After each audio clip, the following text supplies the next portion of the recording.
Hello, everyone, and welcome back to the English Inside Out podcast. I'm Mark, and today's episode is one we've wanted to do for a long time because it touches something deeper than vocabulary or grammar. Today, we're talking about how to talk to anyone with confidence, not just in English, but as a person. If you've ever been in a situation where you wanted to say something, you knew what you wanted to say, but the words just didn't come out, this episode is for you. Hi everyone, I'm Anna. And yes, this topic is very close to home. Because confidence is one of those things everyone wants, but very few people feel they truly have. Especially when speaking a second language. You might understand English very well. You might even speak well when you're alone. But the moment there's another person in front of you, something changes.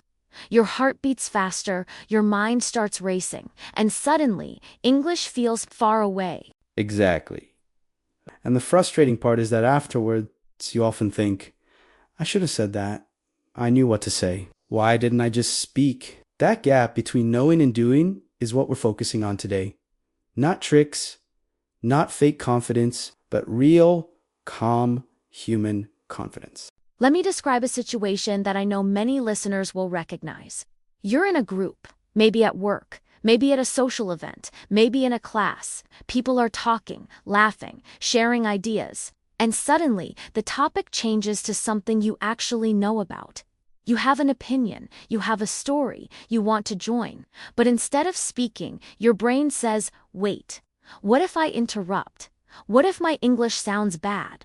What if they don't care? And so, you stay quiet. And later, when you're alone, the words come back. Perfect sentences, cleared ideas, but the moment is gone. That experience is incredibly common, and it's not because you're shy, weak, or bad at English. It's because confidence is a skill, not a personality trait. Let's clear something up right away. Confidence does not mean speaking without mistakes, sounding like a native speaker, never feeling nervous. If that were true, almost no one would be confident, not even native speakers. Exactly. Confidence doesn't mean you feel calm all the time. Confidence means you're willing to speak even when you don't feel calm. You allow yourself to be human. You allow imperfection. And this is where many English learners get stuck. They wait to feel ready. But confidence doesn't come before speaking. It comes because of speaking. One of the biggest enemies of confidence is comparison.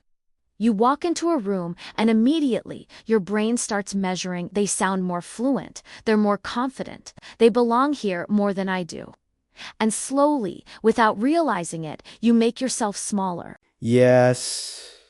And the problem with comparison is that it turns conversations into competitions. Instead of thinking, how can I connect with this person? You think, how am I performing right now? That pressure kills confidence instantly. What changed everything for me was realizing something very simple. Conversations are not auditions. No one is giving you a score. No one is secretly judging your grammar. Most people are busy thinking about themselves. When you stop trying to impress, something interesting happens. You start sounding more natural. Your voice relaxes. Your sentences flow more easily. Your personality shows up. And that's when confidence begins. Not when your English is perfect, but when your intention shifts from, I need to sound good, to, I want to connect. Confidence grows when communication becomes human again. So here's a powerful idea to take with you. Confidence is not about having something special. It's about giving yourself permission. Permission to speak slowly. Permission to make mistakes. Permission to take up space in a conversation. And once you give yourself that permission, everything changes. You don't disappear into your head as much. You stay present. You listen better.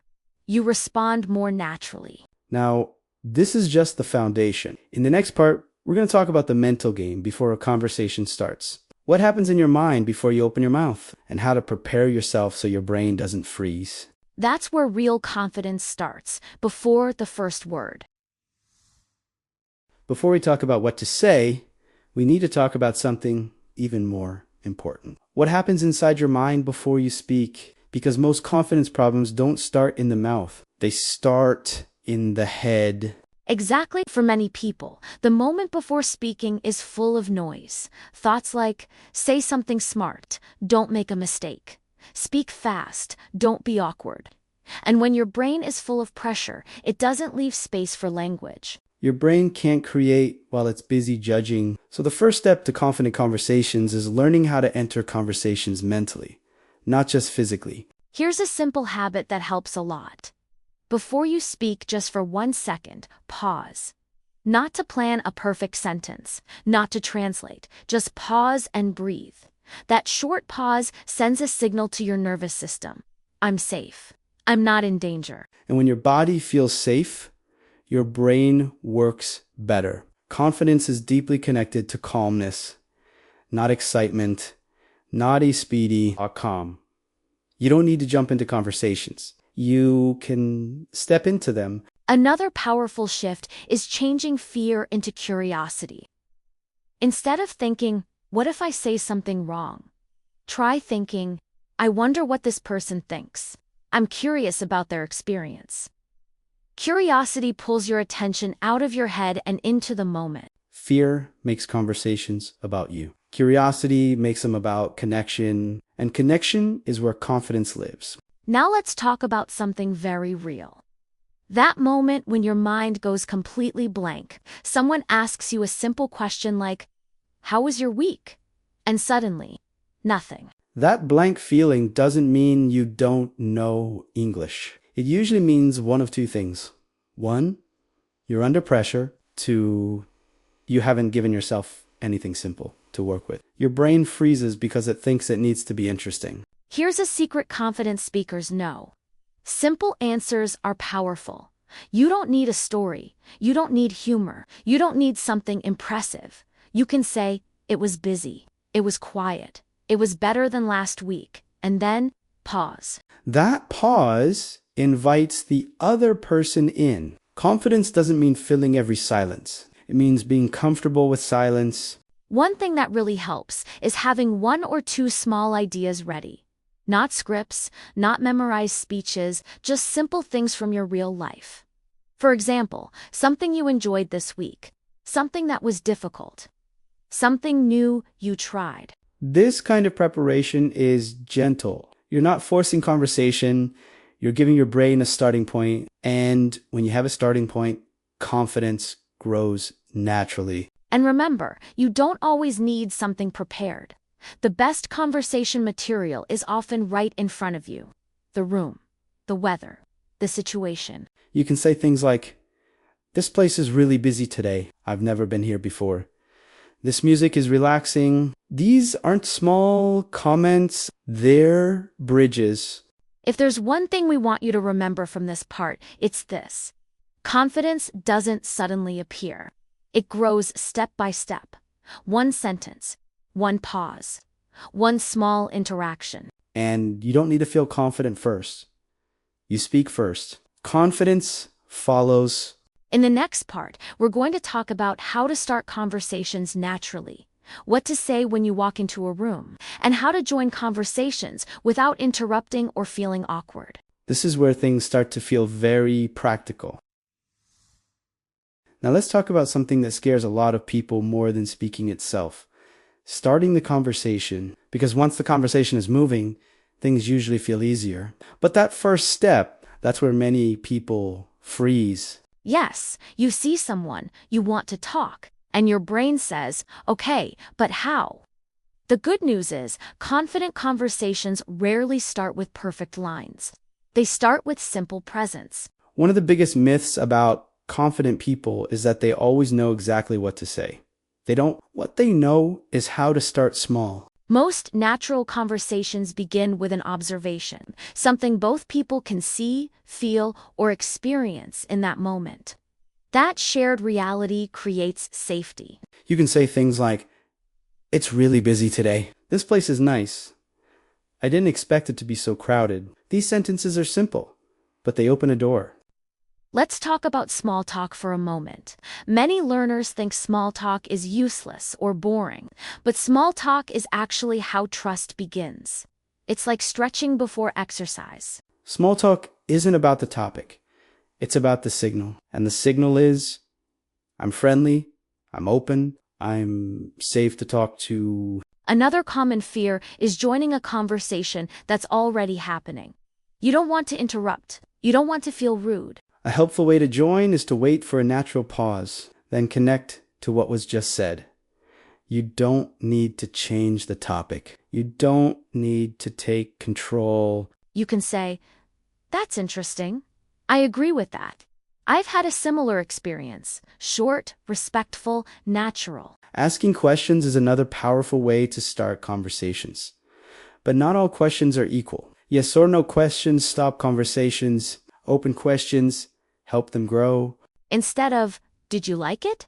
Try, "What did you like about it? How did that feel for you?" These questions show interest, not interrogation. Here's something confident speakers understand. They don't try to be interesting. They try to be interested.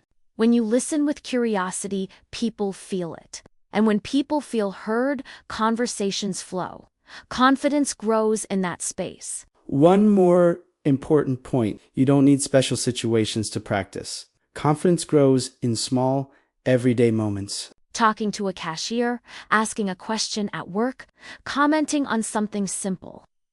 Each interaction is training. Not every conversation will be amazing, and that's okay. Confidence isn't about success every time. It's about showing up again. Every attempt builds experience. Every experience builds calm. Every calm moment builds confidence. In the next part, we'll talk about how to keep conversations flowing, how to respond naturally, and how listening can make you sound more confident without speaking more. This is where conversations really start to feel effortless. Once a conversation is started, a new question appears in your mind. Okay, how do I keep this going? This is where many people start to feel pressure again. They think they need to be interesting, funny, or smart all the time. But confident conversations don't work like that. Exactly. A good conversation isn't a performance. It's more like a rhythm. One person speaks, the other listens. Then the energy moves back and forth naturally.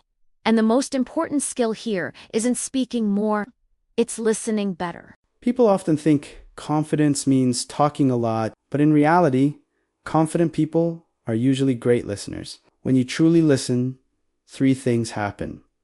1, you relax. 2, you understand more. 3, you respond more naturally. And when you listen, your mind stops racing ahead. You're not thinking, "What should I say next? How do I sound?" You're present. Presence is confidence. One simple way to keep conversations flowing is to follow the thread. That means staying connected to what the other person just said. For example, if someone says, "I've been really busy with a new project lately," you don't need to jump to a new topic. You can say, "What kind of project is it? Is it something you enjoy?" That sounds intense. These responses show you're listening, not just waiting. Another part of conversation flow is sharing your own experience. But here's the key. Keep it related and brief. You're not telling your life story. You're building a bridge. If someone talks about travel, you can say, "I had a similar experience last year." Then pause. Let the conversation breathe. You don't always need full sentences. Small responses make a big difference. "That makes sense, I see. That must have been difficult. That sounds exciting." These phrases tell the other person, "I'm with you." And when people feel understood, they open up more. Silence is not your enemy. Many learners rush to fill silence because it feels uncomfortable. But silence is part of natural conversation. Confident speakers allow space. They pause, they breathe, they think, and that calm energy makes others feel comfortable too. Here's a powerful mindset shift. Your job in a conversation is not to impress. Your job is to be curious. Curiosity sounds confident because it's relaxed. When you're curious, your questions feel natural. Your responses feel genuine. Have you ever noticed that the best conversations feel light? You're not analyzing every word. You're just there. That's not magic. That's presence. And presence comes from listening. In the next part, we'll talk about common confidence killers. Small habits that quietly make conversations harder than they need to be. And we'll also show you how to end conversations smoothly without awkwardness or guilt. Now let's talk about something that doesn't get enough attention. The small habits that quietly damage confidence. These aren't big mistakes. They're subtle. And because they're subtle, people repeat them without realizing. Yes, and once you become aware of them, confidence becomes much easier. Because often, you don't need to add anything. You just need to stop doing a few things. Many English learners apologize constantly. I'm sorry, my English is bad. Sorry, this is a stupid question. Sorry. When you apologize too much, you send a message that you don't trust yourself. Even if your idea is good, the apology weakens it. Mistakes don't require apologies. They require patience. Another common habit is over-explaining. You make a simple point, and then you keep talking because you're unsure. Confident speakers trust their words. They say what they need to say, and then they stop. If someone wants more details, they'll ask. Silence makes many people uncomfortable. So they talk and talk and talk. But confidence isn't about filling space. It's about being comfortable in the space. Silence gives conversations balance. Eye contact doesn't mean staring. It means being present. Looking at someone when they speak shows respect and attention. When you avoid eye contact, it can signal fear or disinterest, even if that's not what you feel. Gentle, natural eye contact builds connection. Now let's talk about something many people forget: ending conversations. Knowing how to leave gracefully is a huge part of confidence. You don't need a dramatic exit. You don't need an excuse story, just clarity and kindness. You can say, "It was really nice talking to you. I should get going now. Let's talk again soon." Or combine them. It was great talking to you, but I need to go. Enjoy the rest of your day. That's confident. That's respectful. Confident people don't disappear. They close conversations. And when you end a conversation, well, people remember you positively.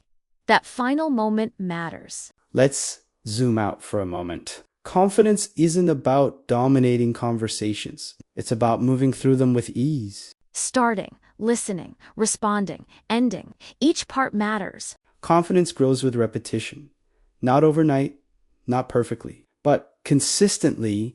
Every conversation teaches you something, even the awkward ones.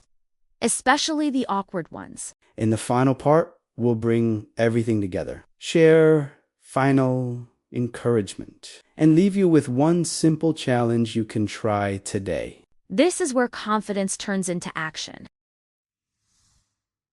Before we finish, let's take a moment to step back and look at the bigger picture. Today, we didn't talk about perfect grammar. We didn't talk about advanced vocabulary. We talked about something much more important: how to show up as yourself in a conversation. Because confidence isn't something you find. It's something you build slowly, gently, through experience. Every conversation you enter, even the uncomfortable ones, is shaping the way you see yourself as a speaker. When you think about it, confidence is really about trust. Do you trust yourself to speak even when you're not sure? Even when you might make a mistake? The moment you stop punishing yourself for imperfection, speaking becomes lighter. You're not trying to survive the conversation anymore. You're participating in it. Confident people don't wait until they feel ready. They speak and become ready. They don't try to control conversations. They stay present in them. They listen, they respond honestly, they allow pauses, and they leave conversations with kindness. So here's a small challenge for you today, just once. Start a conversation you normally wouldn't. It can be simple. A comment, a question, a friendly observation, not to impress, not to be perfect, just to connect. You don't need better English to be confident. Confidence will improve your English, not the other way around. Your voice matters. Your thoughts matter.